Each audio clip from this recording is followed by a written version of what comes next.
നമസ്കാരം. എന്നും എപ്പോഴും ഇന്ത്യക്ക് ദോഷം വരുത്തുന്നത് ചെയ്യാൻ അമേരിക്കയ്ക്ക് വല്ലാത്തൊരു താല്പര്യമാണ്. അമേരിക്കയുടെ ഭരണചക്രം ട്രംപ് തിരിക്കാൻ തുടങ്ങിയ നാൾ മുതലാണ് ഇന്ത്യയെ ദ്രോഹിക്കാനുള്ള നടപടികൾ തുടങ്ങിയത്.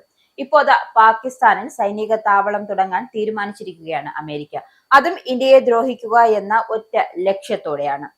പാകിസ്ഥാനെ കൂട്ടുപിടിച്ചുകൊണ്ടുള്ള അമേരിക്കയുടെ ഈ നീക്കം പുറം ലോകത്തെ അറിയിച്ചിരിക്കുകയാണ് ഇറാൻ. അതായത് ഒരേ സമയം ഇന്ത്യയെയും ചൈനയെയും ഒരുപോലെ ദ്രോഹിക്കുക എന്ന അജണ്ടയ്ക്ക് മേലാണ് അമേരിക്കയുടെ പ്രവർത്തനം. ഇറാന്റെ തുറമുഖ നഗരമായ ചബഹാറിനും പാകിസ്ഥാനിൽ ചൈനയുടെ നിയന്ത്രണത്തിലുള്ള ഗോദർ തുറമുഖത്തിനും മധ്യേ സൈനിക താവളം സ്ഥാപിക്കാനാണ് അമേരിക്ക ശ്രമിക്കുന്നതെന്നും ഇതിന് പാകിസ്ഥാൻ ഒത്താശ ചെയ്യുന്നതായും ഇറാൻ പരമോന്നത നേതാവ് ഖമേനിയുടെ ഉപദേഷ്ടാവ് അലി അക്ബർ വെല്ലത്തി ആരോപിച്ചു. മേഖലയിൽ വ്യാപാര, വാണിജ്യ, ഊർജ മേഖലകൾ ചൈനയ്ക്കുള്ള ആധിപത്യത്തിന് തടയിടുകയാണ് സൈനിക താവളം ഒരുക്കുന്നതിലൂടെ അമേരിക്ക ഉന്നമിടുന്നതെന്നും ആരോപണം. ഇതിനായി ഇന്ത്യക്കുമേൽ അമേരിക്ക സമ്മർദ്ദം ചെലുത്തുന്നുണ്ടെന്നും അദ്ദേഹം വ്യക്തമാക്കുന്നുണ്ട്. പാകിസ്ഥാനിൽ US സൈനിക താവളം വരുന്നത് ഇറാന് തിരിച്ചടിയാണ്. ദക്ഷിണ ഇറാനിലെ സിസ്താൻ ബലോചിസ്ഥാൻ പ്രവിശ്യയിലാണ് ചബഹാർ തുറമുഖം. ഇത് ഇന്ത്യയുടെ നിയന്ത്രണത്തിനുള്ള തുറമുഖമാണ്. ഇന്ത്യ വൻതോതിൽ നിക്ഷേപവും സാങ്കേതിക പിന്തുണയും നൽകി നിർമ്മിച്ച ചബഹാർ തുറമുഖത്തിന് ട്രംപ് ഭരണകൂടം അടുത്തിടെ ഉപരോധം ഏർപ്പെടുത്തിയിരുന്നുവെങ്കിലും ഇന്ത്യയുടെ സമ്മർദ്ദത്തെ തുടർന്ന് 2026 ആദ്യം വരെ ഇളവ് അനുവദിച്ചിട്ടുണ്ട്.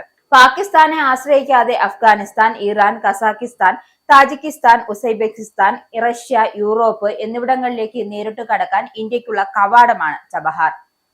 തുറമുഖ വികസനത്തിന് $120 മില്യൺ നിക്ഷേപവും അടിസ്ഥാന സൗകര്യ പദ്ധതികൾ ഒരുക്കാൻ $250 മില്യൺ വായ്പയും ഇന്ത്യ ഉറപ്പുവരുത്തിയിട്ടുണ്ട്. 2024-25 ഇന്ത്യ 100 കോടി രൂപ വായ്പയും ചബഹാറിന് അനുവദിച്ചിരുന്നു. ചബഹാറിൽ നിന്നും ഇറാന്റെ ഹൃദയഭാഗത്തോടു കൂടി കടന്നു പോകുന്ന വിധം 700 കിലോമീറ്റർ ദൈർഘ്യമുള്ള റെയിൽപാതയും നിർമ്മിക്കുന്നുണ്ട്.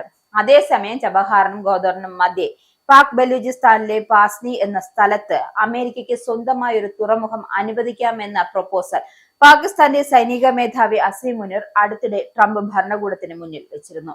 പാകിസ്ഥാനിൽ അപൂർവ ധാതു സമ്പത്തുണ്ടെന്ന് കരുതുന്ന മേഖലയാണ് പാസ്നി. അമേരിക്കയുമായി അപൂർവ ധാതുക്കളുടെ ഇടപാട് സുഗമമാക്കുന്നതിന്റെ ഭാഗമായാണ് സംയുക്ത സംരംഭമായ തുറമുഖം സ്ഥാപിക്കാമെന്ന മുനീറിന്റെ പ്രൊപ്പോസൽ. ഇതിനോട് അമേരിക്ക പ്രതികരിച്ചിരുന്നില്ല. എന്നാൽ ഇതിനിടെയാണ് അമേരിക്ക ഈ ഭാഗത്ത് സൈനിക താവളം സ്ഥാപിക്കാൻ ശ്രമിക്കുന്നതായി ഇപ്പോൾ ഇറാൻ ആരോപിക്കുന്നത്.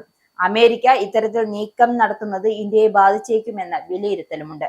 അമേരിക്കൻ സൈനിക സാന്നിധ്യവും മേഖലയിൽ ചൈനയുടെ സ്വാധീനവും ചബഹാർ തുറമുഖത്തിനുമേൽ അമേരിക്ക കൊണ്ടുവരുന്ന സമ്മർദ്ദവും ഇന്ത്യയുടെ വ്യാപാര മോഹങ്ങൾക്ക് വിലങ്ങുതടിയാകുമെന്നതാണ് ആശങ്ക. ഇറാന്റെ ആരോപണങ്ങളിന്മേൽ അമേരിക്കയോ പാകിസ്ഥാനോ ഇതുവരെ ഔദ്യോഗികമായി പ്രതികരിച്ചിട്ടില്ല. ഇസ്രായേലിന്റെ 5 സൈനിക താവളങ്ങളിൽ കനത്ത നാശനഷ്ടം. മോദി വെളിപ്പെടുത്തുന്ന ഇന്ത്യയുടെ വികസനത്തിന്റെ മയക്കുമരുന്ന് വിൽപ്പനയ്ക്കെതിരെ ശക്തമായ നടപടിയെടുത്ത് ഷാർജ പോലീസ്. അമേരിക്കയിലെ സാധാരണ മനുഷ്യരോട് കൂടിയാണ് കോൺഗ്രസിനുള്ളിൽ പങ്കുവയ്ക്കാൻ ഓപ്പറേഷൻ സിന്ദൂറിൽ ഉപയോഗിച്ച